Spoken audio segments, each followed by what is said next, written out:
Assalamualaikum. My name is Professor Muhammad Khalid. We are solving problem HRK physics. आइए इसकी statement पढ़ते हैं. A 15 kg block is accelerated to 2.0 meter per second square along a horizontal frictionless surface with the speed increasing from 10 meter per second to 30 meter per second.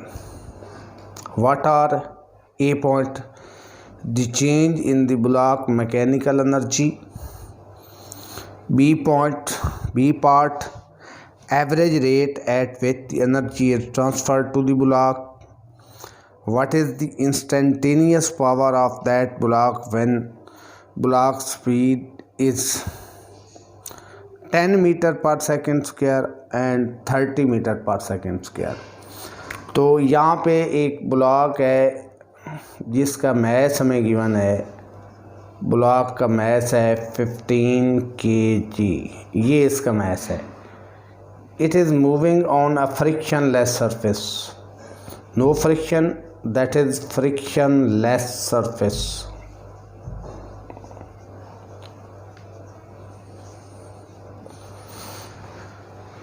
तो इसका acceleration given है A 2.0 metre per second square.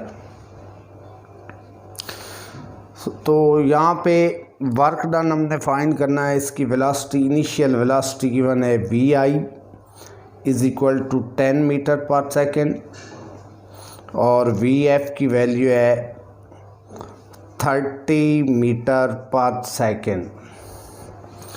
Work done find करने का आसान तरीका है कि जब वेलोसिटी दी गई है, उसकी वेलोसिटी 10 से 30 हुई है. वेलोसिटी जब चेंज होती है तो बॉडी की काइनेटिक एनर्जी चेंज होती है. तो वर्क डन इसका फाइंड जो करना है वो डेल्टा के, और डेल्टा के यही इसकी मैकेनिकल एनर्जी है.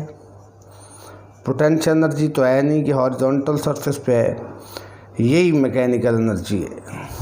ये मैकेनिकल एनर्जी जो वर्क डन, ये जो फोर्स अप्लाइड कर रही है, ये फोर्स अप्लाइड इस ब्लॉक पे जो वर्क डन कर रही है, यही वर्क डन इसकी काइनेटिक एनर्जी में चेंज का सबब बनता है. यानी जब भी हम किसी बॉडी पे वर्क करते हैं तो उसकी एनर्जी चेंज हो जाती है. तो ये वर्क डन इस बॉडी की काइनेटिक एनर्जी चेंज कर रही है. यानी वर्क डन डेल्टा के change in kinetic energy equal है, और इसी को हम बोलते हैं work energy theorem. Work energy theorem that is 100% valid. Her question आप ये थ्योरम लगा के सॉल्व कर सकते हो. Work done by all external forces. किसी सिस्टम पे, यहाँ पे तो मैं एक छोटी सी थ्योरी आपको समझा रहा हूँ. इस बॉडी पे तो सिर्फ एक फोर्स एक्ट कर रही है. अगर यहाँ पे मैनी फोर्सेस एक्ट कर रही होती हैं, ठीक है, एक्सटर्नल, उन तमाम का वर्क डन जो है वो चेंज इन काइनेटिक एनर्जी की इक्वल है. ये वर्क एनर्जी थ्योरम है और ये 100% वैलिड होता है. यहाँ पे हमने ये फाइंड आउट करना है वर्क डन. डेल्टा के फाइंड कर लें. डेल्टा के final kinetic energy of VMF का स्क्वायर माइनस ऑफ MVI का स्क्वायर. अब बस वैल्यूज पुट करनी है. हाफ इंटू 15 इंटू 30 का स्क्वायर, उसकी फाइनल वेलोसिटी 30 है, माइनस हाफ M की वैल्यू 15 इंटू VI 10 का स्क्वायर है. आप इसको कैलकुलेटर से सॉल्व करते हो तो ये 6000 जाउल आ जाता है. ये डेल्टा के की वैल्यू है. ठीक है, डेल्टा के की वैल्यू है. ये हमारा A पार्ट जो है ये सॉल्व हो जाता है. इतनी mechanical energy in the form of kinetic energy transfer हुई है इस ब्लॉक को जिसका मैस 15 kg है. That mechanical energy is transfer to the block. A part यहाँ पे सॉल्व हो गया है. B part average rate at which energy is transferred. Energy का एवरेज रेट वो होता है पावर कितनी ट्रांसफ़र हुई है इस एनर्जी के करस्पॉन्डिंग, वो बी पार्ट हमने फाइंड आउट करना है। बी पार्ट में एवरेज पावर हमने ट्रांसफर्ड फाइंड आउट करनी है, एवरेज पावर जो ट्रांसफ़र हुई है। तो ये बड़ा सिंपल है। टोटल वर्क डन वो कोई डेल्टा के डब्ल्यू क्यू कर है ओवर टाइम, ये एवरेज पावर हो जाएगी। तो टाइम कितना लगा है ये अभी हमने फाइंड आउट करना है। ब्लॉक एक्सेलरेट हुआ है विद एक्सेलरेशन 2 मीटर पर सेकंड स्क्वायर से और उसकी वेलोसिटी 10 से 30 हुई है। तो टाइम फाइंड करना है। थर्ड इक्वेशन काइनेमेटिक्स की लगा दें,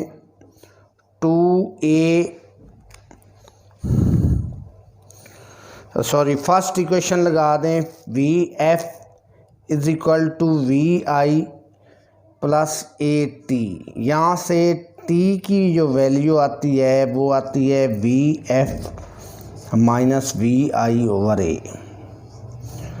तो ये बड़ा सिंपल है, V F 30, V I 10, A 2। तो ये 10 सेकेंड टाइम आ रहा है, 10 सेकेंड टाइम आ रहा है। तो इतने टाइम में जो है ये वर्क डन हुआ है, ये इस बॉडी की काइनेटिक एनर्जी चेंज हुई है। तो यहाँ पे वर्क डन की वैल्यू आपने फाइंड आउट की, चेंज इन काइनेटिक एनर्जी 6000 और टाइम 10 है। तो ये आ गया 600 वाट। डब्ल्यू इससे लिखते हैं 600 वाट। ए पार्ट भी हमारा सॉल्व हो गया, बी पार्ट भी हमारा सॉल्व हो गया। ठीक है, बड़ा सिंपल प्रॉब्लम था। अब दो पार्ट है कि भाई अब उसकी इंस्टेंटेनियस ट्रांसफ़र ऑफ एनर्जी यानी इंस्टेंटेनियस पावर हमने फाइंड करनी जब उसकी स्पीड 10 है, फिर इंस्टेंटेनियस पावर फाइंड करनी जब उसकी स्पीड 30 है। तो वो ए बी सॉल्व हो गए, आपने नोट कर लिए होंगे। हम इसका पार्ट सी और डी करते हैं। पार्ट सी और डी में पूछा गया है कि जब उसकी वेलोसिटी 10 मीटर पर सेकंड होती है तो तब इंस्टेंटेनियस पावर ट्रांसफ़र कितनी होती है, और जब उसकी वेलोसिटी 30 मीटर पर सेकंड होती है तो तब इंस्टेंटेनियस पावर कितनी होगी। तो इंस्टेंटेनियस पावर का फार्मूला है D W over D T, D W over D T. तो D over D T work का फार्मूला एफ डॉट एक्स जो उसका डिस्प्लेसमेंट होगा। अगर एफ को इस केस में कांस्टेंट लिया जाए तो ये एफ आर आ गया dot D x over D T. Displacement over time ये होती है इंस्टेंटेनियस वेलोसिटी। तो पावर का फार्मूला हमारे पास इंस्टेंटेनियस पावर फार्मूला डेवलप हो के आता है एफ डॉट वी।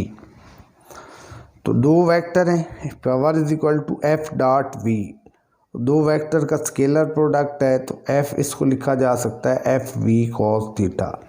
लेकिन इस पर्टिकुलर केस में जो हम डिस्कस कर रहे हैं, जिस डायरेक्शन में पावर अप्लाई हो रही बॉडी उसी डायरेक्शन में मूव कर रहा है, उसकी वेलोसिटी की डायरेक्शन भी वही है। तो थीटा को हम जो है वो 0 डिग्री ले लेते हैं, यहाँ पे theta 0 degree. Simple power P is equal to f into v. अब एक पॉइंट पे वेलोसिटी v1 लेट 10, उन्होंने बताया कि जब वेलोसिटी 10 है किसी समय पे, किसी इंस्टेंट पे, जब वेलोसिटी 10 मीटर पर सेकंड है तब पावर क्या है, तो वो हमने फाइंड आउट करनी। v1 पावर p1 फोर्स होती ma इंटू v1। m की वैल्यू है 15, a 2 और v1 10। सब को मल्टीप्लाई करेंगे तो पावर p1 एट पोजीशन 1 300 वाट आ जाती है हमारे पास। p1 की ये वैल्यू हमारे पास जो आती है 300 वाट आती है।